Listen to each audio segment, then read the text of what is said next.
여러분 안녕하세요. 좋은 주식TV입니다. 어느새 휴일이 또 다 지나가고 있습니다.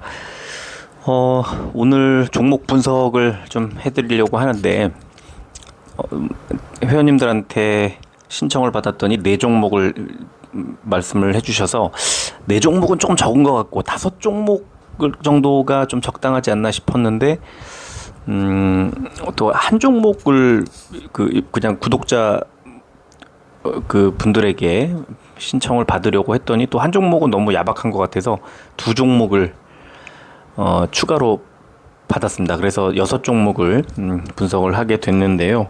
또 막상 이 방송을 준비하다 보니까 6종목과 5종목의 차이도 굉장히 크네요. 준비할 게 많아서 아마 조금 시간이 길어지지 않을까 생각이 듭니다. 그래서 오늘은 앞에 말씀을 드릴 것들을 좀 줄이고 바로 종목 얘기를 좀 하도록 하겠습니다. 지금 2차 전지와 반도체가 아무래도 좀 좋지 않은 흐름으로 가다 보니까 이 투자자들의 관심이 이제 그 이외의 다른 종목들로 좀 분산되는 느낌이 좀 있네요. 오늘도 그런 느낌으로 신청을 해 주셨고요. 최선을 다해서 제 의견을 덧붙여서 좀 분석을 해 드리도록 하겠습니다. 자, 가장 먼저 볼 종목 큐브엔터입니다. 큐브엔터는 엔터주들 중에서 좋은 종목들이 굉장히 많이 있고 또 최근에 이제 중국이 단체 관광객 허용을 한 데다가 또 코로나19가 이제 끝나고 이러면서 한 1, 2년 사이에 굉장히 큰 성장을 하고 있는 그 업종이기도 합니다. 특히 그 중에서 이제 빅3 플러스 하이브까지 해서 빅4라고 봤을 때 빅4를 제외한 다른 이제 종목들 중에 좀 알짜배기 이 엔터주들이 몇 종목이 있어요. 근데 그 중에 하나가 큐브엔터가 아닌가 싶고요. 큐브엔터도 다른 엔터들처럼 뭐 신인 아티스트를 육성하고 또 국내외 음반을 기획, 생산, 홍보, 또 공연, 매니지먼트, MD 판매, 또 글로벌 K-팝 열풍을 선도하는 종합 엔터테인먼트 기업이다라고 소개가 되어 있고요. 자세하게는 엔터테인먼트 부문 이렇게 되어 있고, 자, 그 다음에 유통 부문, 그래서 태국 프리미엄 과채 주스 브랜드 팁코를 수입해서 국내에 유통한다, 이런 설명이 되어 있고요. 그 다음에 코스메틱 부분 VT 큐브 저팬, 이렇게 종속회사를 두고 그 소속 아티스트의 일본 활동과 연예 매니지먼트 사업을 하고 있고 일본 내 화장품 유통 사업까지 진행하고 있다. 그리고 여기에 제가 줄을 그어놨는데 글로벌 블록체인 기술 선도 기업 애니모카 브랜즈와 애니큐브 엔터테인먼트를 설립한 뒤에 본격적으로 K-팝 IP와 블록체인 기술이 접목된 다양한 서비스를 개발하고 있다. 좀 기대할 만한 부분이 아닌가 이렇게 생각을 합니다. 자, 그래서 큐브엔터의 전속 아티스트들 누가 있나 하고 보면 일단 B2B 멤버들이 쭉 6번째까지 6명 보이고요. 그 다음에 정일훈, 오승희, 권은빈, 최근에 이 권은빈이라는 이 아티스트의 뭐 기사나 사진이나 이런 것들이 많이 보이던데 큐브엔터 소속이었고요. 그 다음에 최근에 큐브엔터의 그 실적을 견인하고 있는 그룹 여자 아이들, 여기에 이제 이 10번으로 돼 있는 전소연, 민니, 송우기, 예슈화, 조미연까지 이 5명 멤버들이 아주 맹활약을 하고 있고, 그 다음에 펜타곤이라는 그룹이 또 아이돌 그룹이 있고요. 그래서 펜타곤이 23번까지 이렇게 돼 있고, 그 다음에 조권 등등 해서 쭉 있고요. 뭐 이은지 이런 분들 이렇게 쭉 있습니다. 그리고 라이트썸이라는 또 그룹이 있고, 이렇게 해서 42명의 전속 계약 아티스트들을 공개해 놓고 있습니다. 실적을 보면은 매출액이 이제 반기 보고서가 마침 8월 11일 날 금요일 날 딱 나왔기 때문에 자세히 볼 수가 있는데요.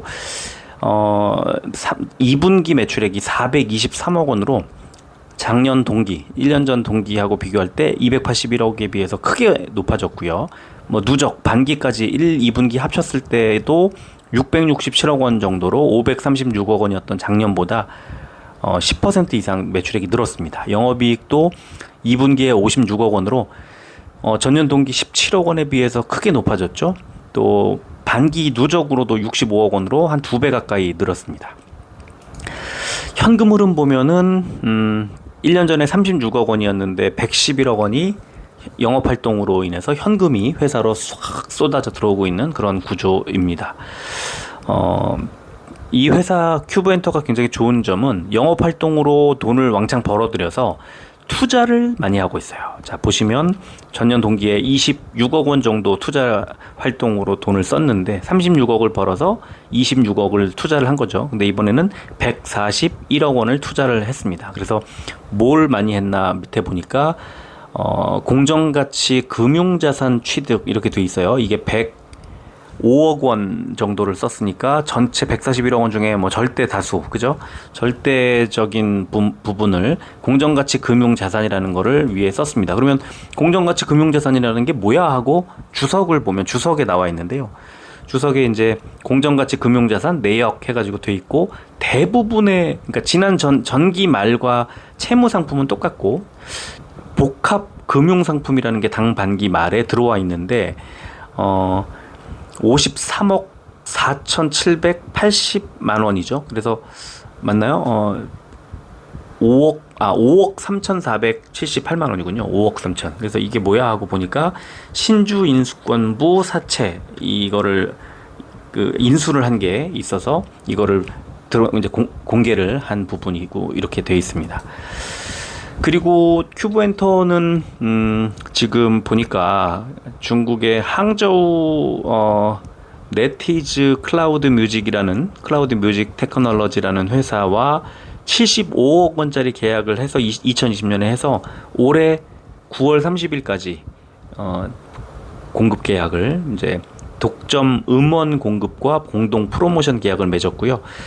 카카오 엔터테인먼트와는 727억 얼마짜리 음반 및 콘텐츠 유통 계약 이제 체결 내용이 2027년까지 유효한 내용이 이제 이렇게 공시가 되어 있습니다. 그리고 타 법인 출자를 보니까 상장사, 비상장사가 골고루 있는데 바이오 플러스, VTGMP, 코렌텍 이 세 군데 회사 상장사의 이제 단순 투자 목적으로 이렇게 투자를 하고 있는데요. 바이오 플러스는 지분율이 1.4%에서 1.1%로 줄었고 또 코렌텍이 0.3% 있던 걸 다 정리를 했는데 반면에 VTGMP는 4.9%에서 9.4%로 2배 가까이 크게 출자를 늘린 상황입니다. 그래서 VTGMP의 어떤 주가 흐름에도 조금 영향을 받지 않을까 이런 생각을 하게 되고요.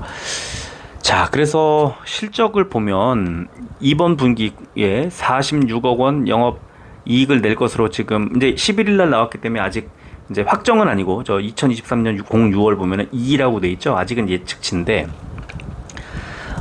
예측치인 이 컨센서스하고 지금 아까 전에 발표했던 걸 보면은 지금 원래는 46억 원을 발표할 것으로 예상이 됐던 영업이익이 56억 원으로 나왔기 때문에 어닝 서프라이즈로 볼 수 있고요. 다만 매출액이 470억 원 예상이 됐었는데 423억 원이 나왔기 때문에 매출액은 예상보다 조금 적게 나왔다.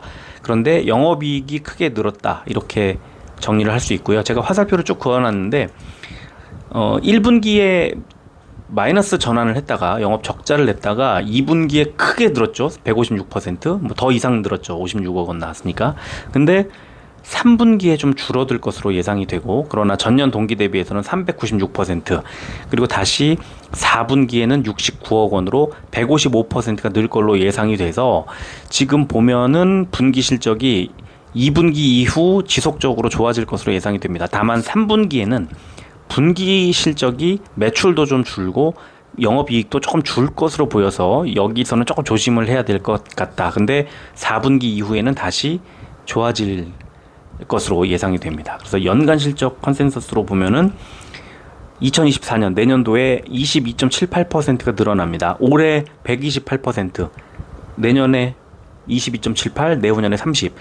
자, 영업이익이 작년에 69억, 올해 158억, 내년에 194억, 내후년에 253억. 지속적으로 크게 성장할 것으로 예상이 되는 아주 좋은 회사라고 볼 수 있겠습니다. 수급을 보면 그러나 최근에 외국인이 계속 팔고 있고 개인이 계속 사고 있고, 최근 일주일 동안에는 개인이 팔다가 개인이 이제 금요일 날 딱 매수가 들어왔는데요. 외국인 기관이 금요일 날 매도했습니다. 기관이 계속 사다가 왜? 뭐 때문에 그랬죠? 금요일 날 아까 뭐 있었다 그랬죠? 실적 발표. 실적 발표를 보고 이제 실적이 좋을 거라는 기대감 때문에 기관이 계속 사고, 외국인도 뭐 목요일 날 매수가 들어오고 했는데 금요일 날 막상 호실적을 발표를 했음에도 불구하고 외국인 기관 양 매도가 나왔다. 이거는 매출액이 좀 줄어서 그랬을까요? 아니면은 재료 소멸이어서 그랬을까요? 어쨌든 실적이 나왔는데 외국인 기관이 팔았다. 이거는 제가 볼 때는 이렇습니다. 2분기 실적이 잘 나왔는데 아까 말씀드린 것처럼 3분기 실적이 조금 가라앉을 것으로 보기 때문에 2분기 실적 호실적 발표하는 최정점에서 외국인 기관이 정리한 게 아닌가 싶어요. 근데 주가는 200원밖에 빠지지 않았으니까 나쁘진 않고요. 일단 외국인 기관은 조금 팔았습니다. 특히 기관은 뭐 1600주 정도니까 그렇게 우려할 부분은 아닌 것 같은데, 외국인이 일단 53,000주를 매도했다는 것이 좀 특징이라고 볼 수 있겠고요. 자, 문제는 시간외가 3% 넘게 하락했습니다. 700원이 빠졌어요.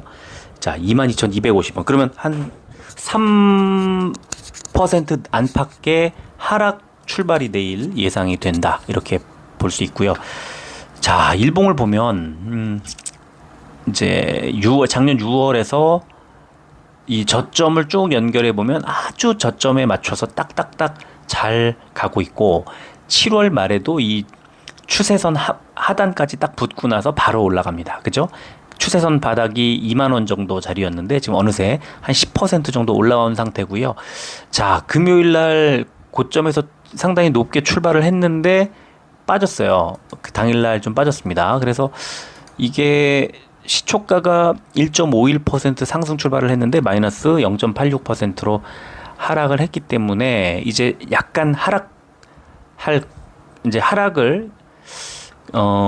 조금 이어갈 가능성이 있지 않나 싶습니다. 그러면 만약에 빠지면 어디까지 빠질까? 제가 선을 그어놨는데 가로선을 그어놨습니다. 22,600원 여기가 매물대 손 바뀌는 자리죠. 그런데 오늘 시간이 어땠습니까? 3% 넘게 빠지면서 22,000원대 초반까지 밀렸죠. 그러면 이 매물대가 무너지고 나면 다시 어디까지 봐야 되냐면 그 아래 가장 긴 매물대, 여기가 21,700원 자리고 동시에 11선 자리고 그렇습니다. 그래서 21,700원 기억을 하셨다가 22,000원 무너지고 21,700원까지 빠지면 여기서는 단기적으로 반등이 나올 가능성이 높다, 이렇게 말씀을 드리겠습니다. 21,700원 잠깐만요. 조금만 21,600원 700원 예, 비슷합니다. 21,700원쯤 되겠네요. 그래서 그 자리에서는 빠지면, 거기까지 밀리면 반등이 나올 가능성이 높다, 이렇게 보시면 될 것 같아요. 지금은 다만 단기적으로 좀 빠질 수 있으니까 매수는 안 하시는 게 좋을 것 같다, 이렇게 말씀을 드리겠습니다. 자, 두 번째 종목은 파라다이스입니다. 지난주에 뭐 어마어마하게 주가가 움직였습니다.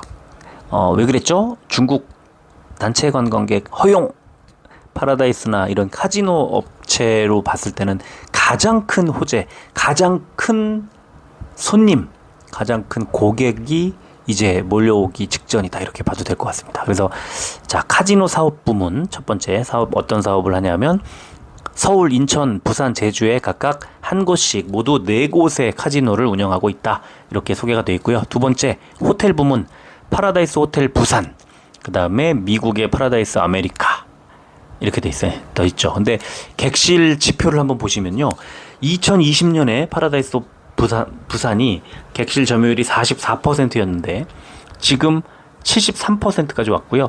근데 이제 작년 4분기, 3분기에 84%, 82%까지 갔던 게 73%로 1분기에 조금 줄었습니다. 1분기가 비수기라 그럴 수도 있습니다. 그래서 조금 작년 동기비해서는 62.9였으니까 높아졌죠. 계속 높아지고 있다는 거 중요하게 봐야 될 것 같고요. 미국 호텔도 91.6%까지 크게 늘었습니다. 아주 중요한 요소인 것 같고요. 세 번째, 복합 리조트 부문. 그래서 파라다이스 시티 호텔 앤 리조트, 그 다음에 파라다이스 시티 호텔과 아트 파라디스 호텔, 이렇게 두 개가 있는데 2023년 1분기에 74.5%까지 높아졌고, 그 다음에 아트 파라디스 호텔은 2023년 올해 7월 15일부터 재개장, 올해 성수기 맞춰서 재개장한다고 공시가 나온 걸 봐서는 3분기 분기 보고서 보면은 이제 이 객실 지표가 나오겠죠. 그리고 네 번째, 스파, 파라다이스 스파 도고, 이렇게 도고 온천단지에 하고 있습니다. 이 네 가지 사업 부문이 있어요. 그래서 매출 및 수주 상황을 보니까 제가 이제 보니까 카지노 업체라고 보고 이제 알고 있었는데, 알고 보니까 복합 리조트가 47.65% 제일 높아요. 그리고 카지노가 37% 매출 비중이, 그러니까 복합 리조트 업체다, 이렇게 봐도 될 것 같습니다. 그리고 그 사업장 위치별로 보면은 한국, 미국, 일본 그리고 합계가 모두 큰 폭으로 매출이 늘었음을 알 수가 있고요. 한국도 2배, 미국은 2배까지는 아니지만 그래도 한 30% 정도, 그리고 일본은 10배 늘었습니다. 어마어마하죠. 자, 그래서 실적을 봤더니 이건 이제 파라다이스는 그 실적이 2분기 실적이 나왔는데, 그 잠정 실적 나온 걸 보면 영업이익이 549억 원 흑자 전환을 하는데 1분기에 비해서 크게 늘죠. 매출액도 2,753억 원으로 크게 늘어납니다. 그런데 3분기에는 다시 매출액이 좀 줄어요. 2,612억 원, 4분기도 2,703억 원.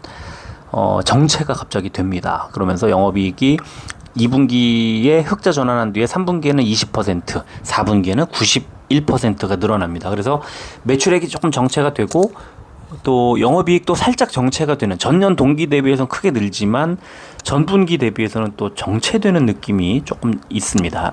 2분기 이어서 3분기, 4분기, 그러니까 2분기가 최고점이고 3분기, 4분기가 약간 줄어드는 느낌이 좀 있죠. 하지만 이제 연간 실적을 보면은 올해 아까 2, 3, 4분기가 엄청 좋아지면서 영업이익이 올해 1,551억 원으로 1390% 정도 전년 동기, 그러니까 1년 전 2022년 대비해서 1390%가 늘어납니다. 근데 내년에는 5% 늘어나고요. 내후년에는 11%. 그러니까 2025년에는 다시 정상화 좀 더 늘어나겠지만 2024년에는 좀 주는 게 아니라 좀 정체된다. 그러면 올해가 최고점에서 내년에 올해하고 비슷한 수준으로 이어질 가능성이 높은 그런 회사라고 봅니다. 그러니까 무슨 말이냐면 파라다이스의 실적을 보면 2분기가 최고점이에요. 지금 2023년 2분기가. 그리고 3분기, 4분기 이제 비슷하게 그냥 움직입니다. 연도별로 봐도 23년과 24년이 비슷하게 크게 늘어나지 않아요. 그러니까 코로나 사태 이후에, 코로나 사태가 해제된 그 어떤 기저효과 같은 거를 2023년에 다 누리고 나면 24년에는 특별히 아주 크게 성장한다고 볼 수 없다는 거예요. 자, 수급을 볼까요? 지난주는요, 그 중국 이슈 때문에 외국인이 189만 주를 샀죠. 특히 목요일 날 2,620원이 오르는 날 외국인 기관이 크게 늘립니다. 그리고 금요일까지 이어집니다. 이거를 좀 더 이어갈까? 이거는 이제 좀 더 지켜봐야 되겠지만, 어쨌든 지난주에 수급이 완전히 바뀌었습니다. 일봉 차트 볼까요? 목요일 날 보세요. 이렇게 튀었습니다. 어마어마하게 튀었고, 다만 금요일 날에 2.4%가 늘었는데 곧 아래 꼬리 그러니까 좀 눌리다가 쭉 끌어올리다가 시초가 대비해서 밀린 거예요. 그러니까 이런 걸 보면은 물론 조금 더 올라갈 수는 있겠지만 이제 어느 정도 한 17,500원에서 한 17,700원 그 사이 정도의 큰 저항을 만나더라, 이렇게 볼 수 있는 거죠. 그리고 지금 밑에 RSI나 스토캐스틱 슬로우 지표를 보면은 과매수 구간에 들어와 있기 때문에 이제 여기서 더 추가 상승하기보다는 한 17,000원 안팎까지 조정을 받을 가능성이 있지 않을까, 이렇게 보는 게 맞고요. 지금 이제 중국 이슈 이런 것들이 지나가고 이렇게 주가 자체가 뭐 많이 올라온 상태에서는 추가 매수 내지는 신규 매수 자체가 조금 조심스러운 구간이 아닐까, 저는 그렇게 생각을 합니다. 자, 세 번째 종목 현대모비스입니다. 현대모비스 뭐 사업 개요를 써놨는데요. 그냥 현대차와 기아에 들어가는 자동차에 관련된 모든 것을 만들고 팔고 연구하는 회사다, 이렇게 생각하시면 될 것 같아요. 그 정도, 이거 자세히 뭐 설명할 필요도 없고. 그래서 매출 실적을 보면은 국내 실적, 해외 실적이 모두 큰 폭으로 1분기 때 늘었습니다. 이게 지금 1분기 보고서인데, 그래서 2분기 실적이 나왔어요. 잠정 실적이. 그래서 2분기 실적을 보면 이렇습니다. 매출액이 15조 6,849억 원으로 전년 동기 대비 27% 정도 늘었고요. 영업이익이 6,638억 원으로 64% 정도가 늘었습니다. 엄청나죠? 3분기 매출액이 좀 줄죠? 영업이익은 비슷합니다. 전년 동기 대비해서는 16%가 늘지만 크게 성장한다고 보기는 어려워요. 그런데 4분기에는 매출액이 16조로 다시 늘고 영업이익도 7,500억 원대로 늘면서 15%가 늘어납니다. 아주 좋은, 그러니까 이렇게 큰 회사가 이런 정도의 그 분기 실적을 계속 올려나가는, 그 성장시켜 나가는 거는 좀 드물지 않나 생각이 들고요. 자, 연간으로 봐도 작년에 마이너스 0.67에서 올해는 23.5% 영업이익이 늘어납니다. 작년에 2조 원 정도 영업이익이었는데 올해 2조 5천억이 늘어나고요. 내년에는요 3조 원을 넘어서요. 영업이익이. 내후년에는 3조 5천억을 넘어섭니다. 지금 현대모비스는 아주 빠르게, 아주 가파르게 성장을 할 것으로 예상이 되는 그런 회사, 되게 좋은 회사 같은 느낌이 들고요. 이 좋은 회사가 연간 이 2번 배당을 합니다. 중간 배당과 기말 배당 2번을 해주는데, 지난 중간 배당 때 0.4% 주당 1,000원씩 배당을 해줬습니다. 배당도 뭐 0.4%지만 중간 배당임을 감안하면 나쁘지 않은 수준이지 않나 생각을 하고요. 아마 돈을 계속 잘 벌 거니까 배당도 계속 늘어나지 않을까, 당분간 몇 년 동안, 그런 또 생각이 들고요.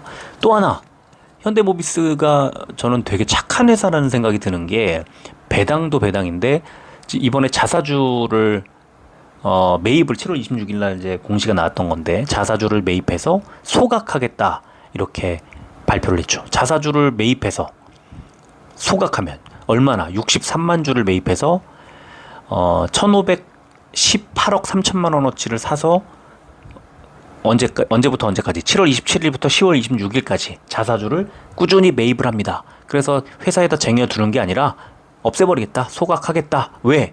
밑에 보시면 주주가치 제고를 목적으로 자기 주식 취득 및 소각, 주주가치를 높여주기 위해서, 우리 회사 믿고 투자해주는 주주들에게 그 가치를 높여주기 위해서 시중에 유통되는 물량의 63만 주를 줄여주겠다는 겁니다. 그럼 내가 갖고 있는 주식의 가치가 자동으로 그만큼 올라가는 거죠.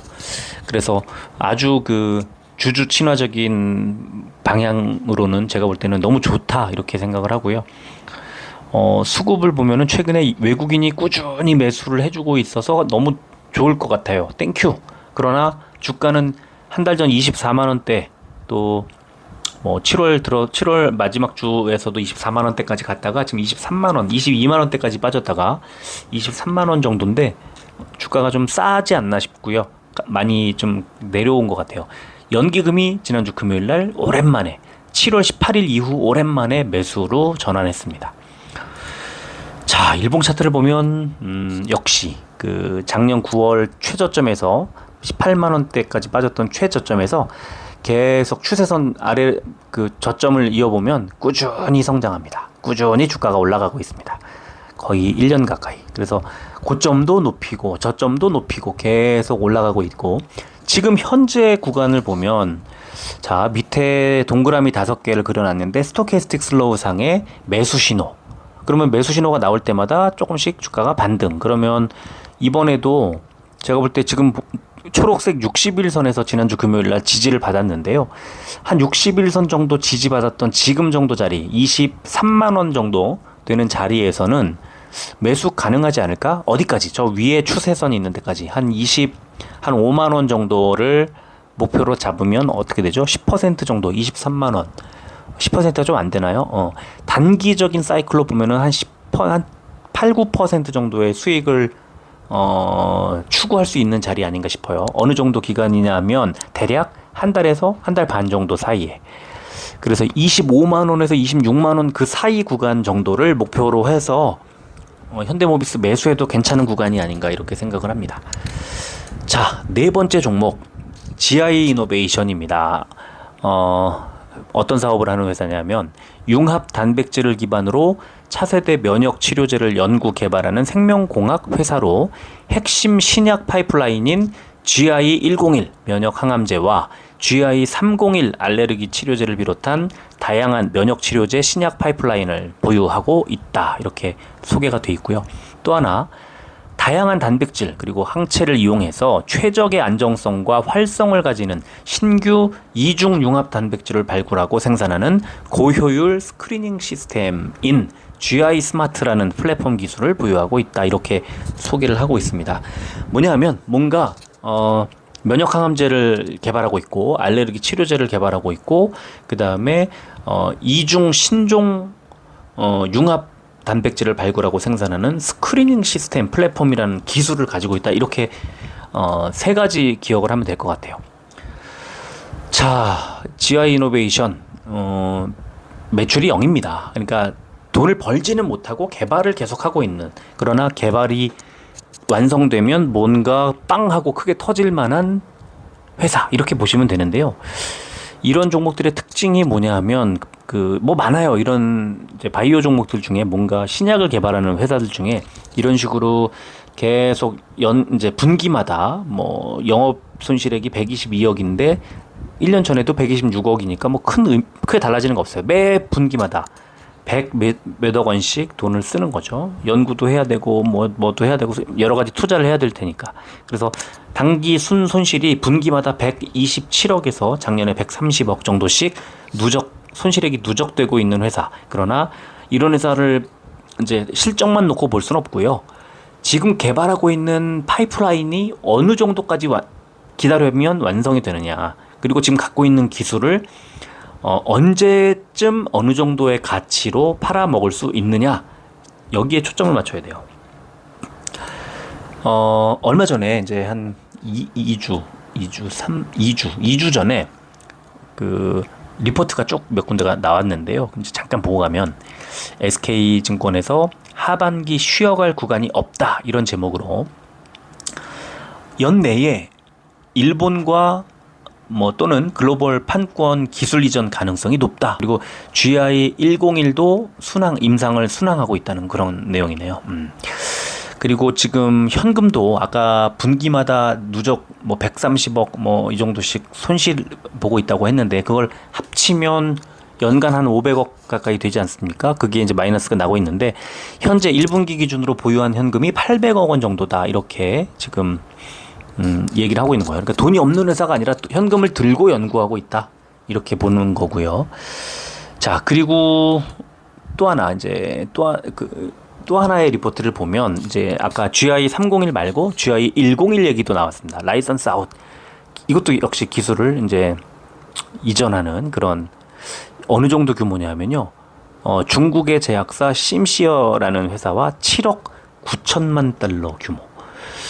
어마어마하죠. 7억 달러. 그러니까 이 GI 이노베이션이 아까 GI101, GI301, 그 다음에 스크리닝 기술 이렇게 가지고 있다고 그랬잖아요. 그 중에 GI101이라는 것이 내년도에 24년도에 라이센스 아웃이 있지 않을까 하고 기술 이전료를 받지 않을까 하는 기대가 커지고 있다는 거예요.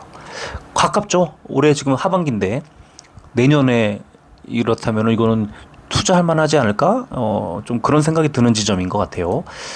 그래서 수급을 봤더니 아니나 다를까 외국인 기관이, 특히 기관이 계속 사모으고 있습니다. 그래서 18,000원대였던 주가가 지금 29,000원까지 올라왔고요. 특히 어느 그 세력이 사고 있냐? 연기금 사모펀드가 집중적으로, 연기금은 하루 빼고 다 샀어요. 8월 2일 하루 빼고 뭐 다 샀어요. 그래서 GI 이노베이션에 걸고 있는 기대가 큰 것 같아요. 특히 지난주에 면역 항암 쪽, 면역 치료제 개발 쪽으로 뭐 유틸렉스라든가 이런 쪽으로 주가가 많이, 수급이 많이 몰리면서 GI 이노베이션도 지난주에만 22,000원에서 29,450원까지 주가를 30% 이상, 거의 한 40% 가까이 주가를 끌어올렸어요. 그래서 지난주에 뭐 어마어마하게 관심을 받았고요. 지금 시간외가 또 5% 넘게 올라서 내일 3만원 돌파한 상태로 출발할 가능성이 높다. 시간외가 39,50원까지 올랐습니다. 추가 급등이 예상된다, 이렇게 볼 수 있겠고요. 이거는 이렇게 지금 현재 상황에서 주가를 예상하면 여기서 급등이 나온다, 그러면 이제 매도해야죠. 정리해야 됩니다. 그러나 이거는 하나 봤으면 좋겠어요. 이제 올해 3월에 지금 상장을 하고 당일날 급등했던 자리, 이 맨 첫 번째 노란 동그라미고요. 이 구간에서 쭉 밀리고 다음날 빠지고 그 다음날 저점까지 쫙 밀립니다. 어디까지 빠지냐면 16,000원대까지 빠지더니 그 다음날 급등, 그 다음날 급등, 계속 급등하죠. 아까 보여드렸지만 둘째 날부터, 상장 둘째 이튿날부터 외국인 기관의 매수가 계속 들어왔다고 그랬잖아요. 그래서 그걸 가지고 어디까지 올리냐면 28,000원대까지 올립니다. 그 상장하고 다음 주에. 그리고 다시 빠지죠. 쭉 빠져서 2만원까지 밀립니다. 그리고 나서 반등을 하면서 이제 상장 당일의 고점을 계속 뚫지 못하고 동그라미 두 번째 동그라미, 세 번째 동그라미에서 계속 밀립니다. 그리고 나서 16,160원, 7월 7일 날 16,160원까지 밀립니다. 그런데 그 다음에 반등을 하더니 다시 상장 첫날의 최고점 자리에서 밀리죠. 그리고 쫙 빠지다가 또 밀립니다. 그런데 자, 8월 10일 날, 목요일 날 여기를 뚫어요. 8월 9일 날도 뚫을 수 있는 여지를 만들어 놨는데 딱 거기서 그 지점에서 멈췄죠. 선을 그어 놨는데 그 지점에서 딱 멈췄는데 그 다음 날 이걸 뚫고 올라가고 그 다음 날 급등, 그리고 또 급등 예상, 이렇게 되는 거예요. 그러니까 상장 첫날의 최고점 자리에 주요 저항 라인이 있다고 생각하시면 되고, 이걸 뚫을 때 더 많은 어떤 상승이 예상되더라, 이렇게 보시면 되고, 지금은 이제 RSI 지표도 과매수 구간에 들어왔고요. 아직 이제 여기서 만약에 3만원 뚫고 올라가면 이제는 추가 매수하기는 좀 어렵고, 갖고 계신 분들은 홀딩 하다가 하락 반전을 하면 좀 정리하는 게 좋을 것 같다, 이렇게 말씀드리겠습니다. 자, 다섯 번째 종목은 일반 뭐 구독자이신지 모르겠습니다만 일반인께 받은 건데요, 신청받은 건데, 삼성전기입니다. 삼성전기는 제가 뭐 설명을 따로 드리지 않아도 뭐 다 아실 겁니다. 이 반도체의 어떤 기반을 만들어내는 MLCC라고 하는, 그 다음에 칩 인덕터라고 하는 이런 것들을 생산하는 사업, 그리고 카메라 모듈을 만드는 사업, 그리고 반도체 패키지 기판을 만드는 사업, 반도체 회사예요.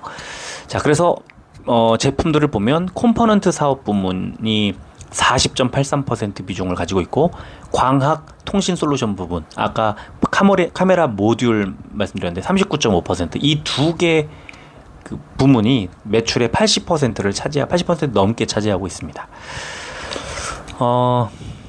2분기 실적, 잠정 실적이 나왔는데요. 지금 계속 분기 실적이 전년 동기 대비해서 마이너스를 찍고 있고요. 2분기도 매출액은 2조 2천억 원으로 늘었지만 전년 동기 대비해서는 9.57% 하락을 했고, 영업이익은 2,050억 원을 기록을 해서 그러니까 지난 분기보다는 늘었지만 전년 동기 대비해서는 43%가 마이너스예요. 그런데 작년 4분기에 영업이익 1,000억이고 1분기에 1,400, 2분기에 2,000억, 그리고 3분기는 2,660억 원으로 늘어날 것으로 예상이 되죠. 그리고 4분기도 2,620억 원으로 비슷하지만 전년 동기 대비해서 159% 성장. 뭐냐 하면요, 2분기, 3분기를 지나면서 이제 실적이 정상으로 바뀌는 구간이라는 거예요. 그래서 전년 동기 대비해서 마이너스 이 빨갛게 마이너스 찍힐 일은 없다. 그러면 지금 3분기가 한 절반쯤 지나갔는데 이제 9월까지 3분기 지나가고 나면 4분기부터는 정상이 되나 보다. 그럼 진짜 중요한 건 내년이겠죠. 올해 4분기부터 좋아지면 내년은 어떨까? 내년은 이렇습니다. 올해까지 영업이익이 마이너스 26%를 찍다가 내년에는 영업이익이 1조 원을 돌파하면서 35% 성장. 내후년은 1조 3천억 원을 넘어서면서 올해보다 13% 넘게 성장을 한다. 그러면 삼성전기는 자 2023년이 마이너스의 마지막 해, 그리고 전년 동기 대비 마이너스가 마지막으로 3분기를 마지막으로 지나간다. 4분기부터는 전년 동기 대비해서 실적이 좋아진다. 그러면 4분기 지금 뭐죠? 4분기 코앞에 있잖아요. 지금 매수의 적기가 아닐까 이렇게 봅니다. 3분기 보고 지금 투자하지는 않거든요. 이제 선반영을 하기 때문에.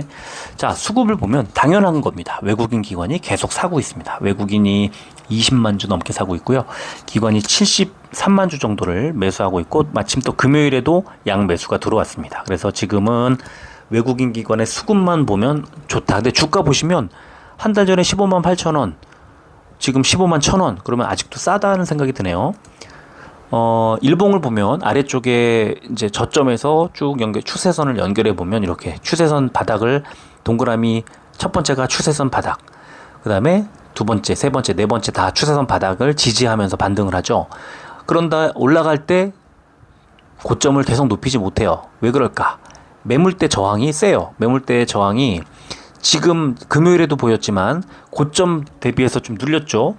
금요일날 삼성전기 차트를 보면 잠깐 보겠습니다. 금요일날 장중에 15만 4,600원 3.14% 올라갔다가 빠지죠. 매물대 자리가요 15만 3천 원 정도가 매물대가 있습니다. 지금 가로선 그어놓은 거 아래쪽 선입니다.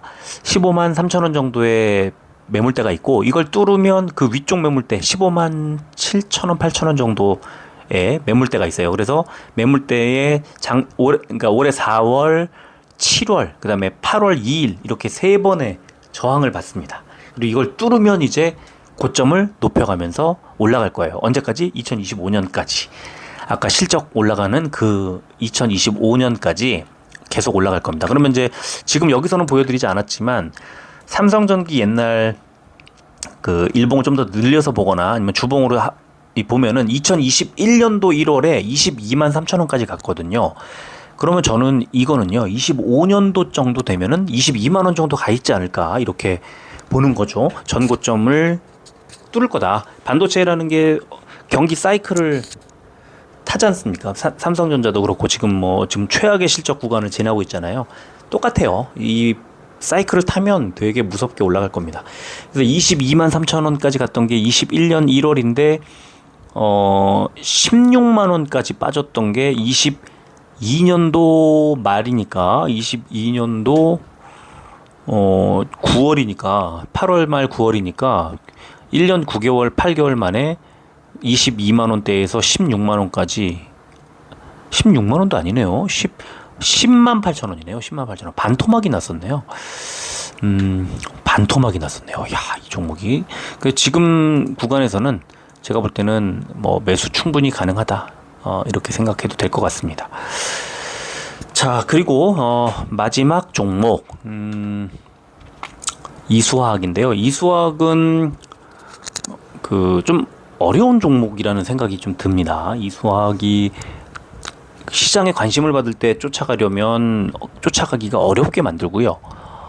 그 다음에 시장에 관심이 식으면 아주 냉정하게 식는 그런 종목이고, 이수학을 이렇게 들여다보면은 보면 볼수록 어렵다는 생각이 드는 종목입니다. 그래서 좀 차근차근 좀 보도록 하겠습니다. 어떤 회사냐? 석유화학 사업 부문에 이수화학이 있고요. 건설 사업 부문에 이수건설이 있습니다. 그리고 의약 사업 부문에 이수앱지스가 있는데, 바이오는 지금 막 돌아살랑말랑 하고 있지만 건설 쪽이 조금 아직 잘 못 가고 있고, 석유화학도 아직 제자리를 잡지 못하고 있죠. 그래서 이수화학은 본질적으로는 지금 하고 있는 사업들이 아직 바닥을 좀 지나고 있는 그런 업종으로 구성이 되어 있습니다. 이 수학이. 매출 보면은 석유화학 사업 쪽이 88% 절대적인 비중을 차지하고 있고요. 매출액은 볼 필요 없어요. 왜냐하면 전년하고 전전년에는 1년치고요. 이번에는 1분기만이니까 아직은 볼 필요가 없을 것 같고, 실적이 아직 2분기 실적이 안 나와서 그런데요. 1분기 실적을 가지고 보면 매출액이 많이 늘었었습니다. 5,447억 원. 그리고 영업이익은 마이너스 163억 원. 매출액은 왕창 늘었고 영업이익이 많이 줄었었네요. 1분기 때. 그래서 2분기 실적이 더 좀 관심을 받지 않나 싶네요. 영업이익이 101억 원 흑자에서 163억 원 적자로 전환을 했었네요. 1분기 때. 이수화학이 관심을 받았던 이유, 전고체 관련된 테마였죠. 그래서 이게 지금 작년 가을쯤에 나왔던 한화투자증권의 리포트입니다. 그래서 이수화학을 보면은 작년 8월 이후에 이제 크게 급등을 했죠. 그래서 이때 전고체 쪽으로, 전고체 거의 대장주 뭐 이런 식으로 분류가 되면서 그 관심을 온통 전고체 쪽으로 관심을 받았습니다. 그래서 이때 작년에 저도 그 이 전고체 관련된 종목 하나 잘 그 수익을 냈던 종목이 하나 있었는데요. 그때 이수화학 보면서 이 대장주를 샀어야 되나 이런 생각을 많이 했었던 기억이 납니다. 그래서 어쨌든 이수화학은 지금 아까 말씀드렸던 것처럼 돈을 버는 본질은 세계 업종 다 지금 아직 바닥을 지나지 않았는데 관심을 전고체로 받다 보니까 다시 말하면 실제로 돈을 벌지 못하는 업종으로만 구성되어 있는데 꿈과 희망이라는 눈에 보이지 않고 실적으로 드러나지 않는 그런 분야로 관심을 받다 보니까 과하게 올랐을 때 실적이 펑펑 터지면서 잘못되면 주가가 크게 가라앉을 수 있는 그런 우려를 많이 갖고 있었던 종목이었던 거죠. 지나고 나서 보면. 자, 그래서 지금 수급을 보면요. 외국인이 많이 사고 있습니다. 74만 주 넘게 사고 있고 개인이 팔고 있습니다. 그런데 주가는 25,000원대에서 26,000원대까지 갔다가 19,000원대까지 밀렸다. 그리고 지난주에 21,100원에 마무리를 했네요. 하지만 외국인이 계속 사고 있고 기관도 뭐 많이 8월 7일 날 17만 주 넘게 매도해서 그렇지 사실 나쁘지 않은 흐름이었었어요. 그래서 연기금도 사고 있고 금투가 지금 계속 팔고 있는 게 이제 발목을 잡고 있었는데 외국인과 연기금이 이제 매수를 하고 있다는 걸 생각하시면 됩니다. 자, 일봉 차트를 보면 노란색 선, 제가 위쪽 선 하나, 아래쪽 선 하나를 그렸는데 지금 제 하락세에 있다 보니까 사실 위쪽에서 이 동그라미 세 군데 쳤는데 이게 다 지지를 받았던 자리들이거든요. 그래서 21,000원에서 더 빠지면 안 됐었어요. 그런데 지난주 월요일 날 장대 음봉 크게 빠지면서 21,000원대 매물대를 뚫고 내려왔습니다. 그러면서 이제 더 빠질지도 모른다는 우려를 낳고 있는데 지금 다행히도 20,000원이라는 자리를 따라서 쭉 횡보를 해주고 있습니다. 지금 매물대는 그 아래쪽에 초록색 동그라미 올해 3월에 그 고점 부근, 그 다음에 여기 쭉 매물대를 연결해 보면 18,300원 정도가 나옵니다. 그래서 제가 볼 때는 이수화학이 추가로 빠진다면 18,000원 정도에서 반등할 가능성이 높다. 그러면 그 자리는요, 아래쪽에 지금 분홍색 올라오고 있는 241선하고도 만날 수 있는 자리입니다. 그러면 언제쯤 만날까? 한 이달 말쯤 아닐까? 이달 한 중순 말 그때쯤이 아닐까 싶고요. 일단 이수화학의 2분기 보고서가 나오고 전고체 관련된 뭐 어떤 사업이나 이런 것들이 어느 정도 진행이 됐는지가 어디 리포트라든가 기사에 나온다면 그때 다시 또 주목을 받을 수는 있겠지만 6월 달에 고점 찍고 38,000원 찍고 2만원까지 지금 제가 18,000원 말씀드렸는데 19,000원 찍으면은 반토막이거든요. 그러면 이 짧은 순간에 2달 만에 반토막이 난다는 건 전고체라는 좀 뜬 구름보다 눈에 보이는 실적 이슈, 실적 가시화 같은 거죠. 그러니까 이게 이수화학은 지금 실적에 전혀 도움이 아직 되지 않고 있는 전고체라는 좀 아직은 허황된, 앞으로 어떻게 될지 모르지만 숫자로 증명하지 못하는 것들 때문에 이슈를 받은, 다시 말하면 테마주였던 거죠. 테마주. 그 테마주의 테마가 꺼지고 거품이 꺼지면 이렇게 되는 겁니다. 2달 만에 반토막이 나는 거예요. 그래서 지금 다행히 2만 원에 걸쳐 있지만 아직 상승 추세로 되돌렸다고 말할 수 없는 종목이기 때문에 추가 하락이 가능하죠. 그래서 저는 일단 지금 뭐 신규 매수하는 거 이런 것들은 조금 말리고 싶고요. 18,000원대까지 일단 빠진다면 그때는 조금 한번 매수해볼까? 이렇게 생각할 만한 자리가 아닐까 싶습니다. 지금 RSI도 스토캐스틱도 다 과매도 구간에 있는 거 분명하기 때문에 이제부터는 하락 폭이 좀 제한될 거는 같아요. 그러나 지금 2만 원에서 확실하게 자리를 잡았다고 보기는 어렵기 때문에 하방을 18,000원대까지 조금 더 열어놓고 더 빠질 것에 대비를 하시면 좋겠다. 덜컥 사서 2만 원이 18,000원 되더라도 10%거든요.